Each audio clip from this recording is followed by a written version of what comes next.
جو مرنے سے پہلے آپ کو چھوڑ جائیں انہیں مرا ہوا ہی سمجھا کریں، اذیت سے نکل آئیں گے۔ وہ رب ماضی دیکھ کر نہیں، نیت دیکھ کر عطا کرتا ہے۔ خامیاں سب میں ہوتی ہیں مگر نظر صرف دوسروں میں آتی ہے۔ خاموشی کا مطلب لحاظ ہوتا ہے، لوگ اسے کمزوری سمجھ لیتے ہیں۔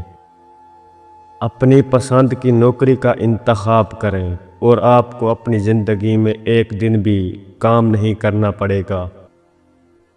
غریب پیدا ہونا کوئی شرم کی بات نہیں، لیکن پھر غریب ہی رہنا واقعی شرم کی بات ہے۔ کچھ لوگ سچ بولتے نہیں اگلتے ہیں، کیونکہ ان کا مقصد کسی کی بھلائی کرنا نہیں بلکہ ذلیل و رسوا کرنا ہوتا ہے۔ ضروری نہیں ہر گفٹ کوئی چیز ہی ہو، پیار، فکر، کیئر، عزت یہ بھی گفٹ سے کم نہیں۔ کامیاب لوگوں کی غیبت کرنا ناکام لوگوں کی مجبوری ہوتی ہے۔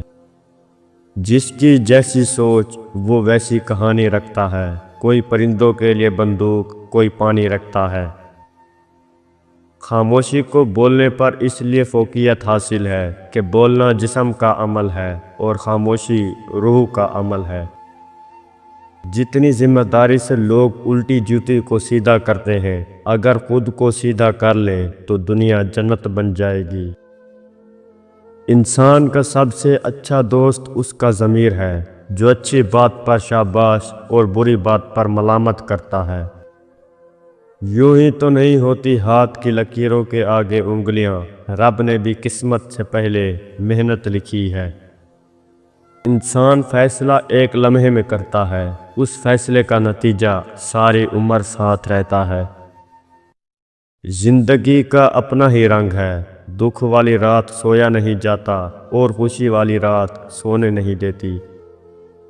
جب گھریلو فیصلے کے لیے باہر کے بندے کی ضرورت پڑ جائے تو سمجھ لیں آپ کا خاندان تباہ ہو چکا ہے۔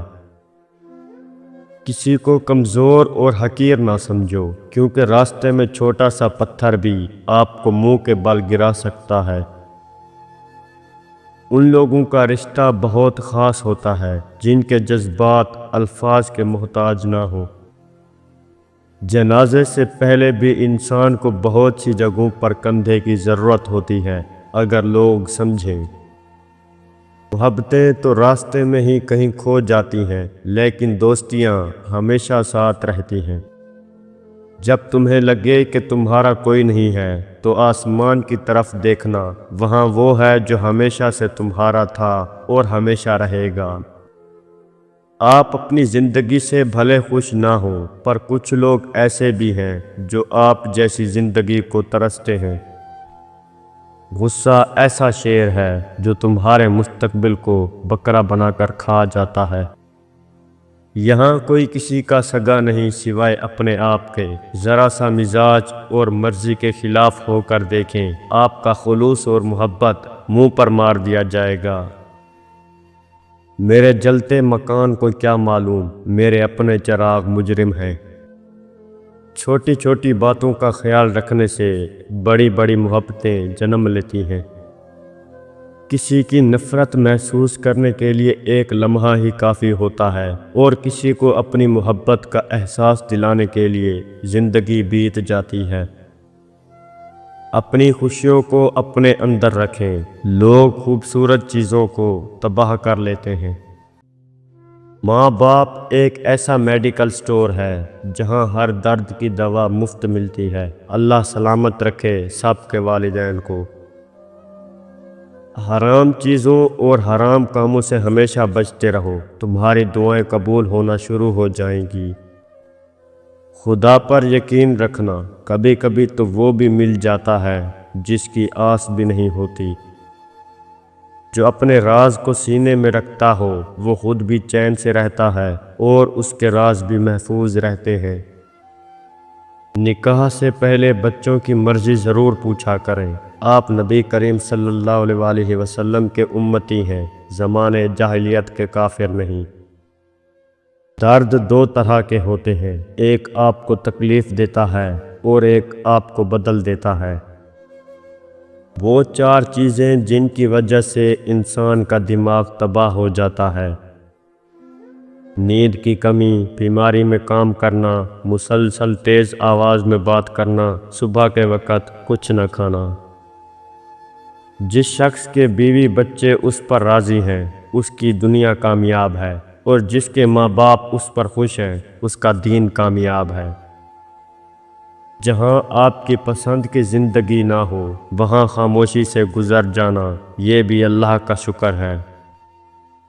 غم آ جائیں تو سمجھو تم کو پسند کیا جا رہا ہے۔ ایسا بھی ہو سکتا ہے کہ جن کو گمراہ کرنا ہو ان کو وافر خوشیاں دے دی جائیں۔ اگر اپنا گھر اپنے سکون کا باعث نہ ہو تو یہ توبہ کا وقت ہے۔ سائنس یہ نہیں بتا سکتی کہ جو خیال ذہن میں آتے ہیں وہ کہاں سے آتے ہیں۔ اپنی تکلیف کا لوگوں کے ساتھ ذکر نہ کرنا یہ آپ کا اپنی ذات پر بڑا احسان ہوگا۔ ماں ایک ایسی ہستی ہے جو ہر حال میں معاف کر دیتی ہے۔ انسان کو معاف کر دینے والا اپنی معافی کا انتظام کرتا ہے۔ بڑے آدمی معاف کر دیتے ہیں، تسلیم کے بعد تحقیق گمراہ کر دیتی ہے۔ انسانوں میں ابلیس وہ ہے جو توبہ کا دروازہ بند سمجھتا ہے۔ آپ صلی اللہ علیہ وآلہ وسلم نے تمام زندگی کسی انسان سے ذاتی انتقام نہیں لیا۔ انسان کا دل توڑنے والا شخص اللہ کی تلاش نہیں کر سکتا۔ ضرورت میں اللہ کو پکارنے والا دونوں حالاتوں میں اللہ کو چھوڑ دیتا ہے۔ ضرورت پوری ہو جائے تب بھی چھوڑ دے گا، ضرورت پوری نہ ہو تب بھی چھوڑ دے گا۔